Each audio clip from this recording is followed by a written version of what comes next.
I work at NASA. We made alien contact yesterday. I can't tell you who I am, and I can't tell you the name of the program, but what I can tell you is that if what they say is true, we're in trouble. Now, we didn't make contact in the way you think we would. We didn't beam out an episode of The Office towards Andromeda and hear back from alien critics, and we definitely didn't meet them face to face.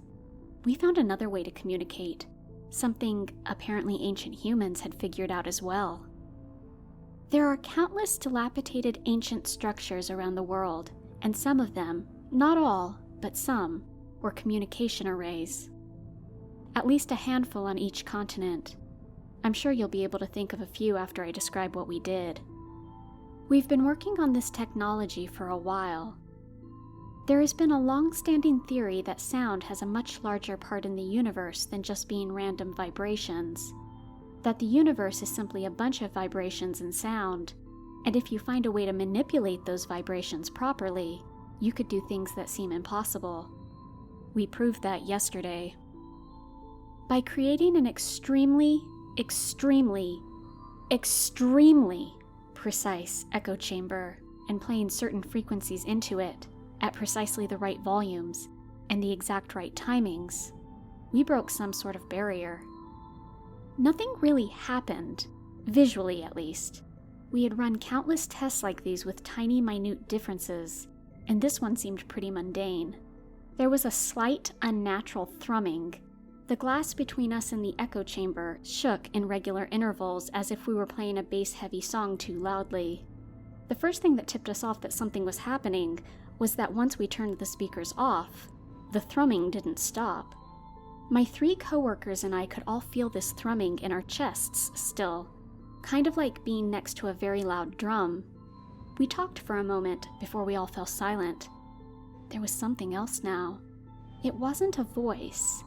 It was some sort of intelligent vibration. I can't explain it. It was like a voice was inside my chest, but it wasn't speaking. I could just feel what it was saying.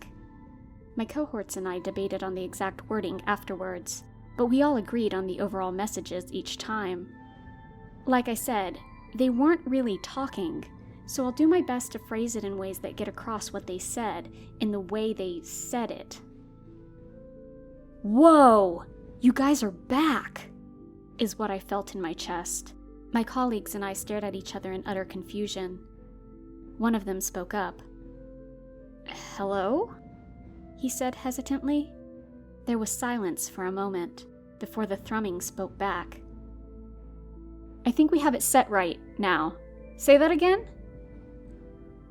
"Hello?" I repeated back to it in place of the other scientist. "Yep, there it is," he said quickly. "You guys figured it out again! That's crazy!" it exclaimed. This wasn't how I was thinking the first human-alien conversation was going to go. I wasn't even sure that this was first contact at this point, though. "Who is this? What is this?" I asked loudly in the open air of our control room. "I'm not sure if I'm allowed to give you details like who we are, but what this is the ultimate form of communication in our universe. Your ancestors figured it out briefly, too." With some quick deductions on how it was wording things, I think that each of us figured out what we were talking to was alien in origin around the same time. "Where are you?" I asked. "You have to be close." Hell, with the way we were talking back and forth, they'd have to be really close. It takes communications to Mars a few minutes to get there, just because that's as fast as light is.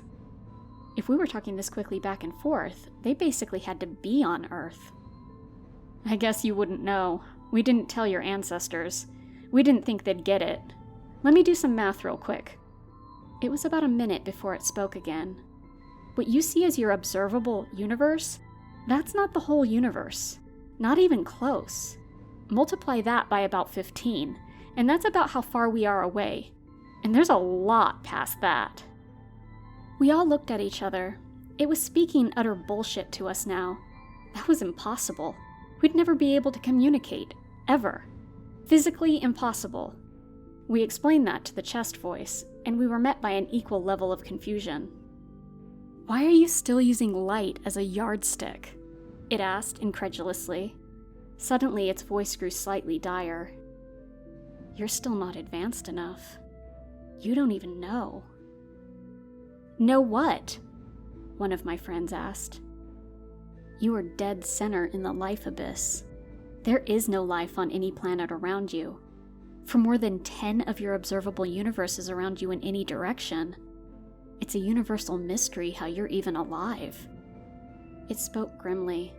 Never in my life had I felt smaller, more insignificant, and more alone. It continued. And there's a reason for that.